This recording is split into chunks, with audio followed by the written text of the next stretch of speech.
Kasabay ng pagdiriwang ng World Mental Health Day, tinalakay sa isang forum ng ilang mga eksperto ang ilang dahilan ng mental disorder ng mga Pilipino. Alamin natin yan sa report ni Jade Calabroso.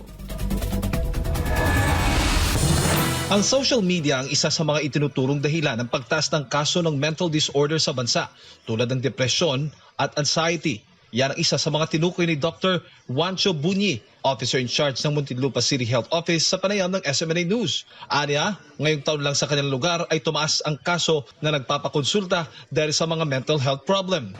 As of this year, we have seen a lot of cases coming in for consultation with mental health related cases from 2022 to 2024. We have seen 200% increase, I have said, of cases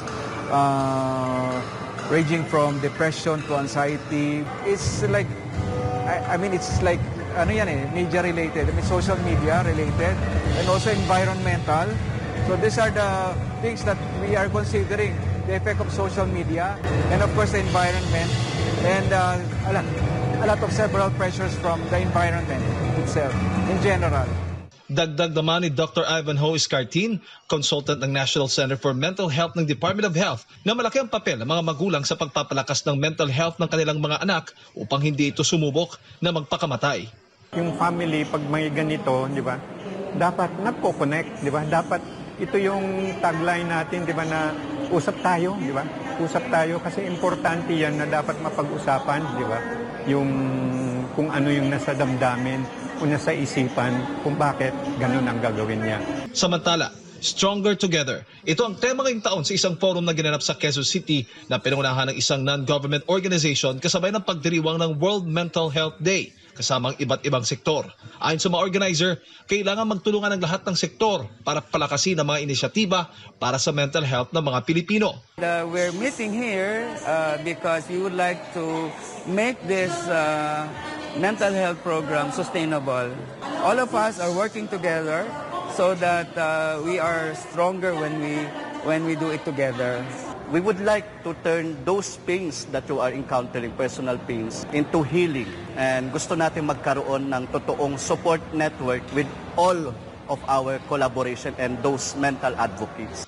Nagpahig naman ng pagsuporta sa nasabing kampanya ang iba't ibang sektor mula sa mga kabataan, magulang, negosyo, relihiyon, organisasyon, mga LGU, mga ahensya ng pamahalaan, mga paaralan, healthcare, civic organization at media. At ang partisipasyon po ng mga eskwelahan naman ay meron kaming mga ginagawa na advocacy sa lahat ng mga guidance offices na tinatawag namin ngayon na hindi lang office kundi Center for Guidance, Counseling and Services.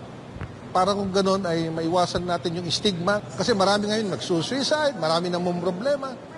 Kasi ang isang individual ngayon ay punong-puno ng pressure, lalong-lalo na sa social media.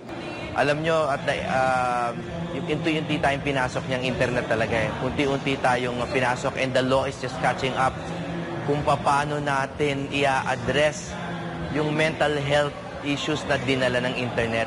So hopefully, with a more responsive Senate, we can address that problem. Isa sa mga programa namin sa Health Pilipinas ay meron na rin naman tayong parang hotline about those who needs help. Meron din mga programa yung mga LGUs. Siguro tayo ang ating maging role is to enhance and to strengthen what they have and maybe a collaborator of all these programs na beneficial sa mga beneficiaries natin. Dapat hindi na isipin na yung mga suicidal or yung mga depression, lagi nang think positive and not to think negative. Okay. Samantala, sa survey noong 2020 ng Department of Health, nasa 3.6 million ng mga Pilipino ang nakakaranas ng mental disorders. Para sa Diyos at sa Pilipinas kumahal, ito si Jade Calabroso, SMNA News.